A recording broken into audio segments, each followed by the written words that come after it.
예, Good afternoon, everyone. I am Hwang Jin Hoi from Korea Maritime Institute. Today, I'd like to talk about the Asian cruise market trends or status, and also some of the international cooperation related tasks. So these are four major topics that I am going to discuss. First, changes in the cruise industry in Asia with some of my own focal points. In the second chapter, I would like to talk about what are the factors that are currently impeding the development of Asian cruise industry. And thirdly, I would like to talk about the international cooperation tasks for the development of Asian cruise industry. And then I will wrap up with my own conclusion. So first, changes in the cruise industry in Asia. As you're well aware, so I think maybe I have to specify Asia as Northeast Asia. And here in this Northeast Asia, there's no global cruise liner operating. Many of the global cruise lines have withdrawn from Northeast Asia.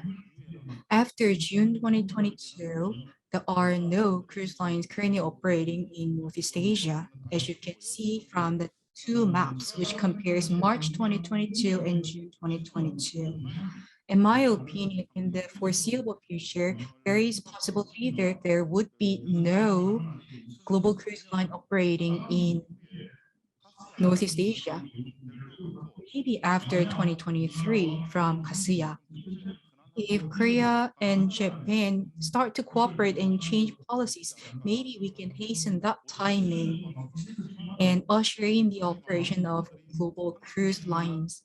And as you heard in the morning, you could hear that a lot of plans for Asia has been canceled from global lines, which is something that we should change.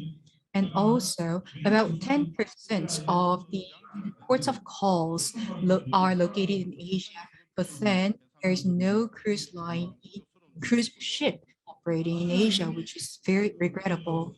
Also, cruise lines that had been operating in Asia, such as Dream Cruise and Star Cruise, still do not have plans to operate in Northeast Asia.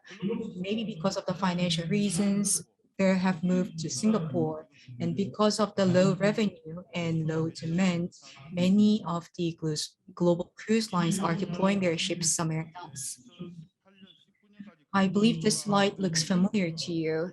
Up until 2017 and 18, the demand for cruise had increased, which had dropped after 2019. What we have to note here is that the demand had already been decreasing even before COVID-19 here in Northeast Asia, and the large reason is China. And in 2020, the demand increase only coming from Singapore, whereas other countries here in these regions see their demand flat, not ticking up. After COVID-19, the size of the cruisers decreased, and also not only that, the cruise length had decreased as well. And we see a decrease in the retired people who go on cruise trips. You can compare these two graphs. In Singapore, you see a big growth from the young generation in the cruise market. I think this is one of the noteworthy changes in Asian market.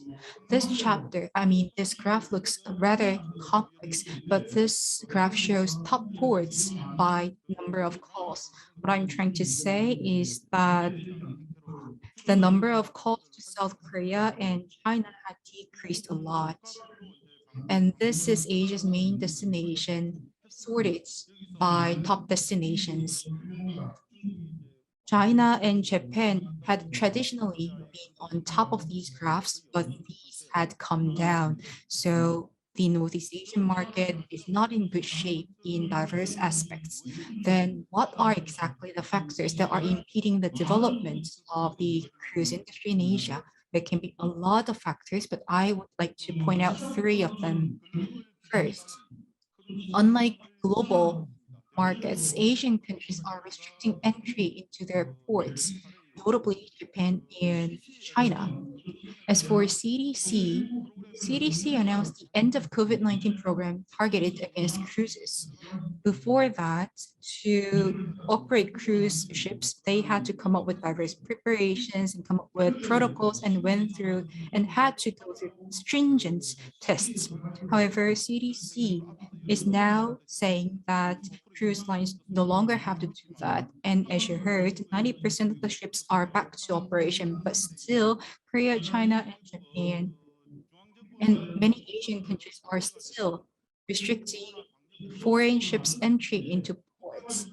And despite the COVID prevention system made by the countries, each country has different system, and we do not yet know if our system fits the global standard.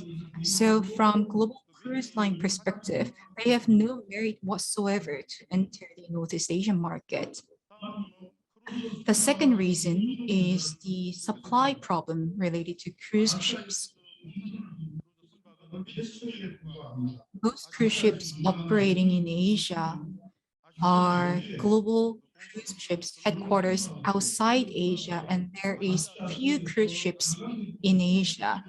And these global cruise lines that are headquarters outside Asia only come to Asia when they see a very strong reason to be here, be it revenue or be it demand.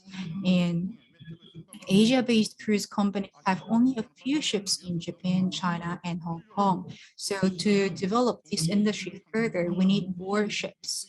The cruise market is a prime example of Say's law that states supply creates demand.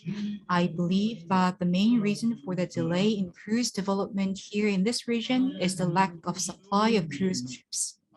And third reason that I am thinking is the problem related to demand. Basically, very high volatility in cruise tourism demand in Asia. That is because Asian cruise market is very unstable because it is directly affected by political issues. And cruise cannot operate in a very stable manner when politics and economy are not separated. Like I stated, even before the COVID-19, cruise demand started to decrease in many Asian countries, partly because of the political in endemic era, when everyone was back on operation globally, in Asia, only Singapore managed to do so, but not other countries. So what we need is a separation of political reasons and the economy, but in Asia, unfortunately, the separation is not taking place. Then what should we do when it comes to international cooperation? First, we have to cooperate from legal aspects for cruise ship resumption. The COVID-19 pandemic has threatened the core of human lives and became a big challenge in the global scene. To overcome this major crisis, the entire community should cooperate. Because of the COVID-19, so many countries shut down their borders and have decreased their international cooperation. Following the international law and the UN Convention on the Law of the Sea and so on and so forth, we have to create an international mechanism that everybody agrees and can rely on. And to do that, we have to make sure that port capacity related issues such as the port capacity to meet quarantine requirements should be addressed first. When it comes to the cooperation direction for Asian countries that hope to see the further development in the industry should make sure that we develop the hardware, software, and operations of the cruise industry all together.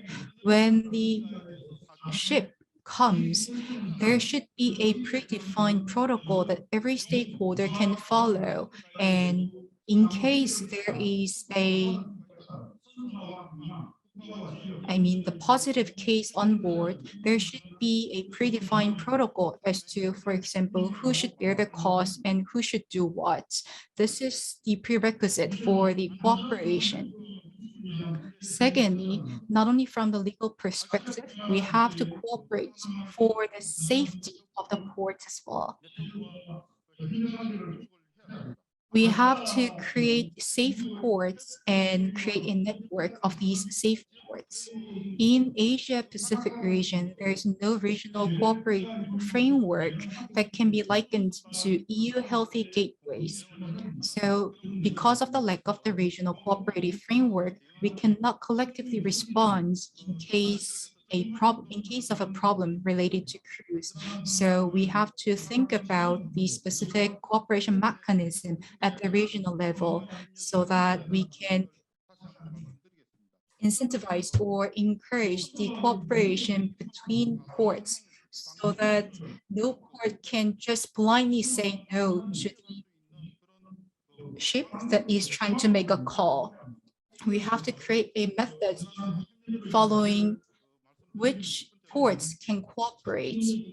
And to make this happen, first, maybe we can think of an agreement with port authorities or cruise companies to prevent too much or excessive refusal of ships in case of emergencies. And we can think of a cooperation between countries on how to facilitate the repatriation of passengers and crew. When there is a ship coming with a passenger, should we just say no to the ship at all, or should we just send the patients away? And how we should quarantine the patients and non-patients. All these areas require our close agreement and cooperation. We have to take lessons learned, lessons from other countries around the world. And if not, we cannot make common protocol because after making I mean, 6 months or 1 year after creating protocol, we can only then reliably operate all together. Third, I would like to propose the establishment of Asia Joint Cruise Line.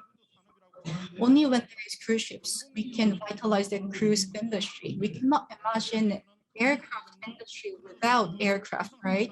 But in Asia, we are talking about nurturing cruise industry without cruise ships actually at our hand. Sometimes it feels like we are chasing a vague dream. So we need a fund to secure cruise ships, and we have to have the experience to own and operate ships.